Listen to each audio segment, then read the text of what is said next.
Victor Frankenstein. Before meeting Dr. Victor Frankenstein, then nameless Igor, Daniel Radcliffe, worked as a clown and a physician for a traveling circus.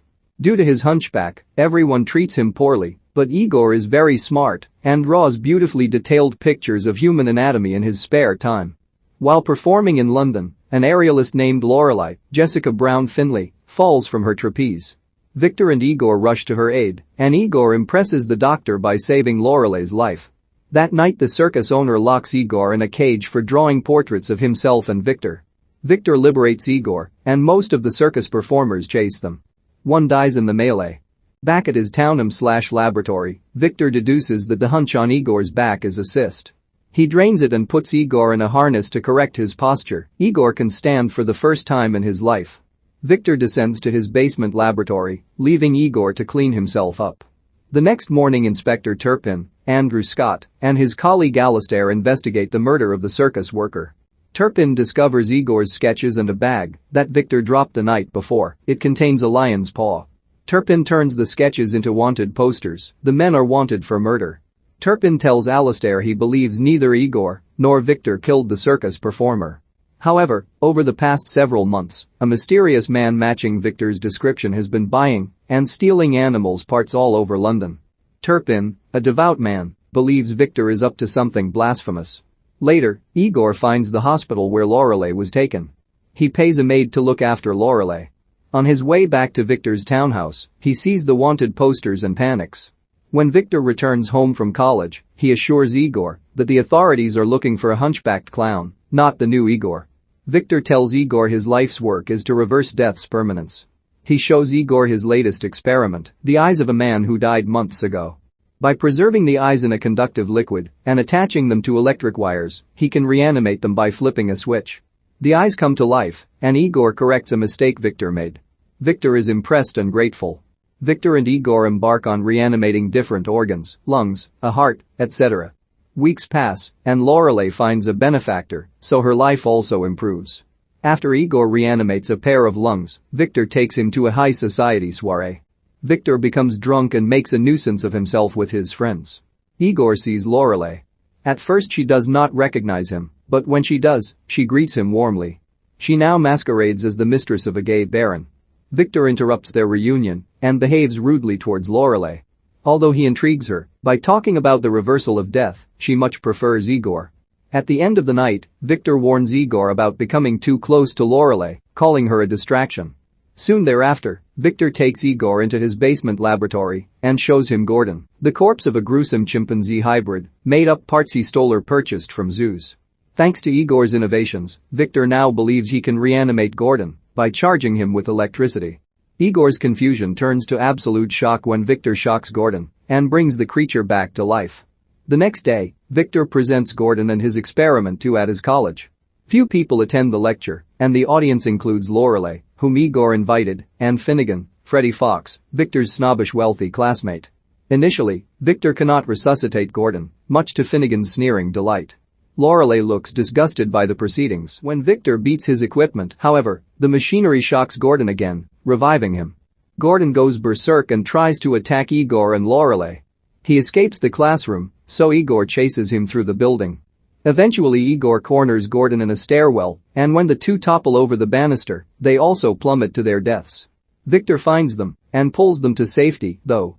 At Igor's existence, he crushes Gordon's head, ending his second life.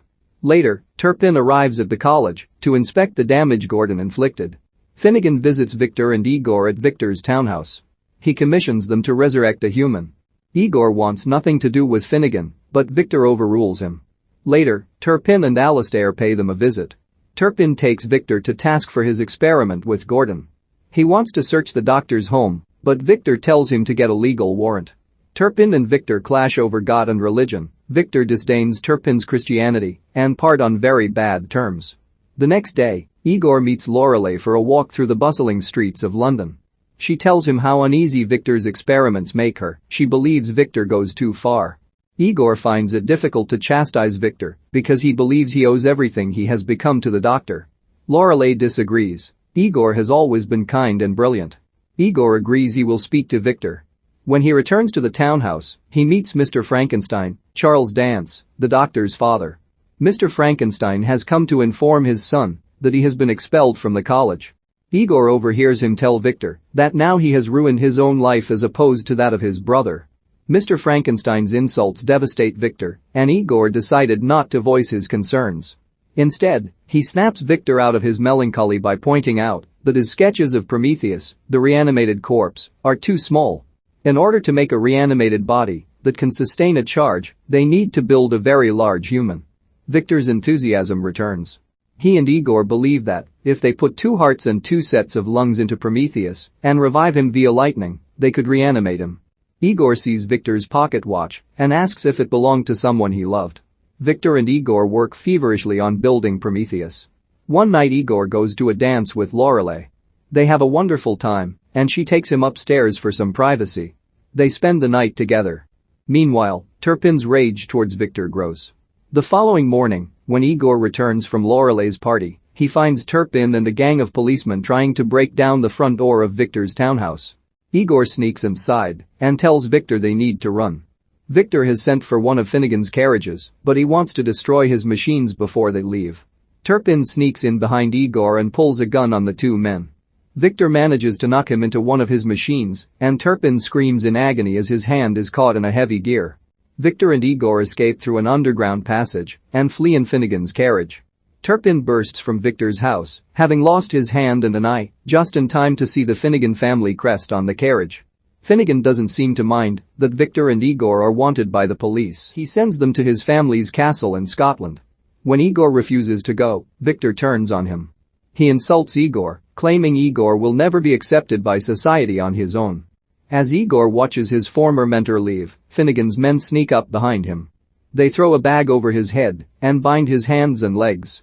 Finnegan has them throw Igor off of Westminster Bridge, explaining that he wants his family to control Victor's life-giving technology. He needs to clean up loose ends. Igor manages to untie his feet and swim to the surface. He goes to Lorelei, who nurses him back to health. After he recovers, Igor realizes he has Victor's watch. Victor told Igor that, as a child, he and his older brother went outside to play in the snow. A blizzard blew in without warning, and his brother Henry died. Victor has always felt responsible for taking his brother's life. Igor decides to go to Scotland to stop Victor's experiment, and Lorelei insists upon traveling with him. When Igor and Lorelei arrive at Finnegan's isolated castle, they encounter an army of guards. Lorelei distracts them, while Igor sneaks past them. When Lorelei tries to leave, Turpin materializes out of nowhere. He didn't have a warrant to search Victor's home and was fired. He is desperate to stop Victor's satanic work. Inside the castle, Victor and Finnegan prepare for Prometheus's resurrection. A lightning storm brews, and they have strapped the body into a cage attached to electrical wires. When Igor tries to stop Victor, Victor dismisses him. Turpin also manages to sneak into the castle in time to see lightning strike the body. Slowly, but unmistakably, the chest rises and falls. Finnegan and Victor rejoice, but when more lightning strikes the tower, the machinery explodes. Finnegan falls to his death. Turpin draws a gun on Victor, but both men are distracted when they realize Prometheus's cage is empty. Victor declares that there is no god, only man. Victor, Turpin, and Igor see Prometheus standing across the tower. Victor runs over to it, while Turpin threatens to shoot. The creature moves slowly and does not react to Victor.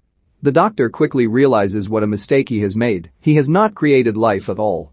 Turpin shoots Prometheus, and it attacks Victor in a rage. When Turpin continues to shoot Prometheus, it kills him. Igor jumps into the fray and stabs Prometheus through the heart with a spike. The creature collapses, but Victor reminds Igor that Prometheus has 2 hearts. It roars back to life just as Igor stabs its second heart. Igor collapses out of exhaustion. When he awakens the next morning, Lorelei stands over him. She has a letter from Victor. Victor figures that Igor has had enough of him. He apologizes for being cruel to Igor, but also calls Igor his finest creation. Lorelei and Igor embrace. Somewhere in the Scottish countryside, Victor sets out on a new adventure.